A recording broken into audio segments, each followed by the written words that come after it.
Muy buenos días, esta es la clase número 10 para el Diplomado de Anatomía de International Biological College. Vamos a continuar con las demás afecciones del sistema óseo. Vamos a empezar primeramente con la osteomielitis, pero antes habría que comenzar con lo que viene siendo la anatomía. Aquí tenemos una imagen del hueso. Quiero que vean la parte interna.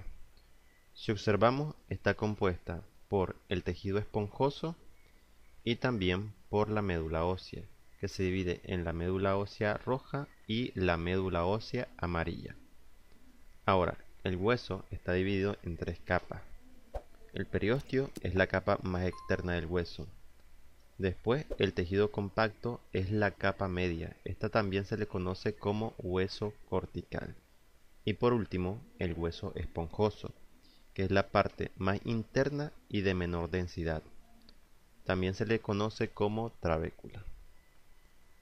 El hueso esponjoso es el que se encuentra en contacto con la médula ósea y por la forma en la cual está constituida, es decir, su forma de trabécula, esta se comunica directamente con los componentes de la sangre, los cuales permiten el correcto traspaso de sustancias nutritivas de afuera hacia adentro, es decir, de afuera del hueso hacia la célula ósea o osteocitos. A través de la correcta comunicación con los osteocitos se puede transferir los vasos sanguíneos y las sustancias nutritivas. Y es que, como mencioné, dentro del hueso esponjoso se encuentra la médula ósea. La médula ósea se divide en la médula ósea roja y la médula ósea amarilla. Cada una de estas se encarga de la fabricación de ciertas células especiales. Por un lado, tenemos la médula ósea roja, que se encarga de fabricar las células madre hematopoyéticas. Estas son unas células sanguíneas de donde proceden todas las demás células que componen la sangre, es decir, glóbulos blancos, glóbulos rojos y plaquetas. Los glóbulos blancos son los conocidos como leucocitos, los cuales se encargan de la defensa de nuestro cuerpo. Los glóbulos rojos son los conocidos como hematíes o eritrocitos, los que se encargan del transporte de oxígeno a cada una de las células de nuestro cuerpo. Y por último estarían las plaquetas. Estas son conocidas como trombocitos y permiten que la sangre coagule con el fin de evitar algún tipo de hemorragia. Por ejemplo, si una persona se corta, entonces actúan los trombocitos o plaquetas formando lo que vendría siendo el tapón plaquetario y evitando que fluya más sangre hacia afuera. Y bueno, los lugares en donde encontraríamos mayor cantidad de médula ósea roja serían en el esternón y también en la cresta ilíaca. Después de eso tendríamos lo que es la médula ósea amarilla. Esta es más propia de los huesos largos, además de que es el lugar en donde se forman los adipocitos, que son células que forman el tejido adiposo, así como también algunos hematíes, o sea, otros glóbulos rojos. Es decir, el tejido adiposo cumple como función ser una reserva de energía. Es por eso la importancia que tiene la médula ósea.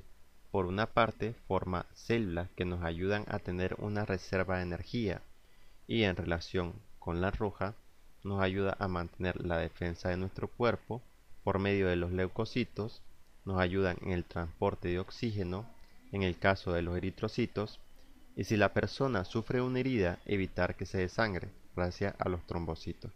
Es decir, gracias a la médula ósea se forma cada una de estas células que ayudan a nuestro cuerpo en múltiples tareas. Entonces veamos qué es la osteomielitis. Para empezar, la osteomielitis se trata de una infección en los huesos. Esta infección puede ser producto de una bacteria, un hongo o una micobacteria. Este último es un tipo especial de bacteria, son las que forman enfermedades tales como la tuberculosis o la lepra. La infección puede llegar al hueso por medio de la circulación sanguínea o pues que también el microorganismo esté en una zona adyacente al hueso. Asimismo también puede comenzar en el hueso si hay una lesión que lo expone, que es algo muy propio de condiciones como por ejemplo en el caso de la diabetes. Digamos que tenemos una persona, un paciente que presenta pie diabético el pie diabético aparece cuando pues, existen niveles inadecuados de glucosa en sangre. Esto va a provocar un daño tanto en lo que son los vasos sanguíneos y también en los nervios, con lo cual de no tratarse adecuadamente tendríamos una herida expuesta a largo plazo. Con esto el hueso quedaría expuesto a la entrada de diversos microorganismos como bacterias, hongos, etc. Y entonces ocurre la osteomielitis. Esta también puede presentarse en pacientes que sufren insuficiencia renal o también en fumadores. Por lo general, a una persona con insuficiencia renal se realiza lo que viene siendo diálisis, pues sus riñones no cuentan con la capacidad para eliminar las sustancias tóxicas en el cuerpo. Y en el caso de los fumadores, pues se podría decir que es porque presentan órganos un poco más susceptibles. Miren, las bacterias que causan la osteomielitis son mayoritariamente lo que es el Staphylococcus aureus y también la Mycobacteria tuberculosis, las cuales se propagan a través del torrente sanguíneo y pues pasan al hueso. Y es que ambas bacterias pueden afectar a los pulmones, pero pues las consecuencias pueden ser mayores si la persona es un fumador. Ahora, el grupo de personas que mayoritariamente afecta son a los niños pequeños y también a adultos mayores. Aunque aquí también se podría mencionar personas que tienen un problema con su sistema inmunológico, como personas que presentan el virus de la inmunodeficiencia adquirida, el conocido como VIH. Ahora, con esto ya tenemos lo principal. Es decir, la osteomielitis se trata de una infección producto de diversos microorganismos, es decir, bacterias, hongos y micobacterias. Puede afectar a niños pequeños, adultos mayores. Aquí también se puede mencionar a las personas que se encuentran hospitalizadas y con una condición pues grave, es decir, todas aquellas personas que tienen un sistema inmunológico bajo. Y bueno, también los factores de riesgo, como por ejemplo la diabetes, la insuficiencia renal, personas que son fumadores, infecciones incluso cruzadas con jeringas, que es propio de las personas que se drogan o también cuando se utiliza material médico que no está esterilizado. Pero bien, ahora veamos cómo es la osteomielitis, cómo actúa. Cuando se infecta el hueso, la parte interna de este, es decir, la médula ósea de la que habíamos hablado, se inflama. Cuando este tejido se inflama, presiona contra las capas de los huesos y entonces los vasos sanguíneos de la médula sufren una compresión, con lo cual se va a reducir o se va a interrumpir el aporte de sangre al hueso. Sin un aporte sanguíneo adecuado, algunas partes del hueso pueden morir. Además, es difícil que estas zonas de los huesos se curen, primeramente por la misma inflamación, la cual disminuye el flujo de sangre en el área de modo que tanto los leucocitos, es decir, las células que se encargan de proteger nuestro organismo, así como también los antibióticos, tienen dificultad para llegar a esa zona. Bueno, y a todo esto, los antibióticos son un conjunto de medicamentos que se utilizan principalmente para tratar las infecciones de tipo bacteriana. Ahora, la infección puede extenderse fuera del hueso y formarse un absceso, es decir, acumulación de pus en el tejido blando, principalmente en el tejido muscular. Esto es muy propio cuando hay una infección directa, ya que el hueso está más comprometido. Ahora, además del pie diabético o las fracturas abiertas que dejan al hueso expuesto, también puede haber otras posibilidades, por ejemplo, las intervenciones quirúrgicas. Vamos a explicar esto con tres casos. Primero, digamos que una persona de edad avanzada sufre una caída, entonces ocurre una fractura en la cadera. Para esto ya sabemos que se puede implementar un reemplazo de la cabeza del fémur o utilizar una prótesis total de la cadera, si se requiere. Ahora, caso número 2. Tenemos a una persona que presenta un desgaste en la rodilla. Por lo general, esto puede ocurrir en una osteoartritis de rodilla o una gonartrosis. Pero bien, independientemente de eso, al paciente se le realiza un reemplazo total de rodilla. Este es un procedimiento quirúrgico en donde primeramente se hace una artroplastía, es decir, se retira el cartílago articular dañado para eventualmente hacer el reemplazo. Se coloca una prótesis de metal en donde estaba el cartílago articular tanto del fémur, la tibia y la rótula. Y ahora, por último, caso número 3. Digamos que una persona tiene una fractura. Este puede ser en el miembro superior o inferior. Entonces, se puede colocar un yeso para que el miembro no se mueva y esperar unos meses a que el hueso se repare. Sin embargo, esto puede causar atrofia muscular, es decir, que los músculos del área se vuelven más pequeños por el poco movimiento que realiza. Además, no se puede utilizar un yeso en todas las áreas. Por esa misma razón es que se implementa la fijación externa y la fijación interna en lo que son algunas fracturas. Vamos a explicar esto. En la fijación externa se colocan los tornillos dentro del hueso por encima y por debajo de la fractura y se une a un dispositivo donde se puede ajustar para poder reposicionar el hueso. Y ahora, en la fijación interna se trata de un procedimiento para reparar la fractura. Con frecuencia se utiliza varillas de metal, tornillos o placas para poder reparar el hueso, los cuales se mantienen fijos debajo de la piel después de la cirugía. Este procedimiento se recomienda en casos de fracturas complicadas que no se puedan realinear con una férula o cuando el uso prolongado de una férula no es recomendable. En todos estos casos, en el reemplazo de cadera, el reemplazo de rodilla y en la fijación tanto interna como externa, existe la posibilidad de que una persona presente osteomielitis, ya que en la cirugía se atraviesa y perfora el hueso del área a tratar. Además de esto, cuando se inserta una prótesis como esta o se reemplaza algún tipo de órgano en alguna cirugía, se utilizan inmunosupresores por un periodo corto de tiempo para que el cuerpo pueda asimilarlo. Ahora, los inmunosupresores se tratan de aquellos fármacos utilizados para disminuir la inmunidad en el cuerpo, es decir, que bajan las defensas de nuestro cuerpo. Ahora, vamos a la sintomatología de la osteomielitis. En la osteomielitis aguda, la infección de los huesos de la pierna y los brazos puede causar fiebre y a veces, algunos días después, causa dolor en el área infectada, o sea, en el hueso infectado. El área situada sobre el hueso puede estar enrojecida, adolorida, caliente e hinchada, y el movimiento puede resultar doloroso para el paciente. También se puede presentar pérdida de peso y algunos pacientes pueden referir cansancio. De modo característico, la infección alrededor de una prótesis articular o un miembro artificial contaminado puede causar dolor persistente en la zona afectada. Cuando los microorganismos que causan osteomielitis se propagan a través del sistema sanguíneo, la infección se suele producir en las extremidades, o sea, tanto en las piernas y en los brazos, en el caso de los niños, y en la columna vertebral, en el caso de los adultos, especialmente en personas de edad avanzada.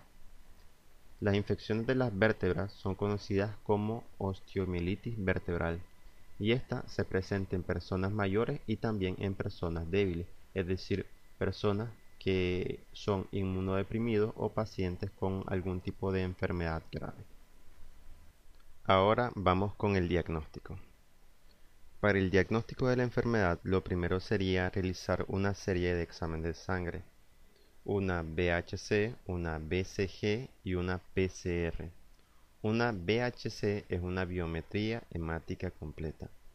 Esta va a determinar los niveles de eritrocitos, leucocitos y trombocitos. Un aumento en los niveles de leucocitos, es decir, los glóbulos blancos, es un indicador de que el cuerpo está combatiendo a una infección. La BSG es un examen conocido como velocidad de sedimentación globular, el cual se encarga de medir el tiempo que tardan los eritrocitos, es decir, los glóbulos rojos, para poder depositarse en el fondo de un tubo de ensayo. Y por último, la PCR es un examen que mide la proteína C reactiva. Esta se trata de una proteína producida por el hígado, que se envía al torrente sanguíneo en respuesta a una inflamación. Suele haber inflamación tanto si la BSG y el nivel de proteína C reactiva son más altos de lo normal. Los resultados de estos exámenes de sangre no son suficientes para determinar si el paciente presenta osteomielitis. Sin embargo, sí nos suministra información importante. Por un lado, niveles elevados de leucocitos nos indica que el cuerpo está combatiendo a una infección, y por otro lado, una BSG y una PCR con altos niveles indica la presencia de inflamación. Si los resultados muestran poca o ninguna inflamación, puede sugerir que la persona no sufre de osteomielitis. En caso contrario, y que el paciente presente niveles altos, entonces pasamos a la siguiente fase. Aquí nos hacemos la siguiente pregunta. Primeramente, ¿qué clase de infección es? ¿Es bacteriana? ¿Es viral? Y, más importante, ¿está afectando a los huesos? Bueno, para eso tenemos que ver todos los datos anteriores, es decir, si el paciente es diabético o presenta pie diabético, si el paciente ha tenido una fractura abierta recientemente o tiempo atrás, si el paciente es de edad avanzada, es inmunodeprimido o toma fármacos inmunosupresores, porque hay casos en el que el paciente presenta alguna enfermedad autoinmune y se le tiene que administrar fármacos inmunosupresores para controlar la evolución cada cierto tiempo. Entonces ese también es un factor a tener en cuenta. Además de eso, anteriormente, si el paciente ha tenido una operación de reemplazo de hueso, como las de fémur y rodilla que habíamos mencionado anteriormente. Y también, por último, si el paciente ha presentado alguna infección bacteriana tiempo atrás. Y aquí hay que prestar especial atención si es por Staphylococcus aureus o por Mycobacterium tuberculosis, pues estas dos bacterias son las que por lo general causan lo que es la osteomielitis. Ahora, ¿por qué decimos tiempo atrás? Es importante saber si un paciente tuvo una infección tiempo atrás. Esto es porque cuando se trata de una infección bacteriana se utilizan unos fármacos conocidos como antibióticos. Los antibióticos se tienden a tomar de acuerdo a las especificaciones médicas, pues de no hacerlo y dejar el tratamiento a la mitad, la bacteria puede crear resistencia contra el antibiótico, y esto de hecho es bastante común en la clínica. Ahora bien, teniendo en cuenta todas estas variables, y si el paciente presenta una o más de estas en conjunto con una sintomatología propia de la osteomielitis, se puede realizar las siguientes pruebas de imágenes, lo que viene siendo la radiografía, el IRM y el TC. Se puede elegir entre el IRM y el TC. Primeramente la radiografía. La radiografía puede revelar lo que viene siendo el daño en el hueso. Sin embargo, si la osteomielitis comenzó hace poco, es posible que la lesión no se pueda observar hasta pasado un tiempo, que pues podría ser como considerable, de unas cuantas semanas. Por lo cual, si este es el caso, se pediría un examen por imágenes más detallado, entre los cuales tenemos, como había mencionado, el IRM y el TC. El IRM es imagen por resonancia magnética. En este caso, la resonancia magnética puede producir imágenes de mejor calidad, tanto de los huesos como también del tejido blando. Y en caso que no se pueda realizar, también está la TC, que sería una opción cuando no se puede permitir la realización del IRM. Y pues aquí lo que se busca es imágenes de la estructura del cuerpo de una manera transversal. Y ya teniendo estas imágenes podemos determinar si puede haber alguna inflamación, algún daño en las estructuras. Y en todo caso también se puede hacer lo que es una biopsia ósea. Esto puede ayudar a determinar el tipo de germen que infectó el hueso. Y esto es muy importante, pues saber el tipo de germen le permite al médico elegir un antibiótico que funcione particularmente bien con ese tipo de infección. Es que justamente cuando se trata en lo que viene siendo el laboratorio, se hace otras pruebas especiales para determinar cuál es el tipo de antibiótico que es adecuado para tratar esa afección. En lo correspondiente al tratamiento está lo que viene siendo los antibióticos o los antifúngicos. En ciertas ocasiones también se realizan intervenciones quirúrgicas y en caso de que el paciente presente un absceso, por lo general se puede realizar un drenaje quirúrgico. En todo caso, los antibióticos son el tratamiento más eficaz.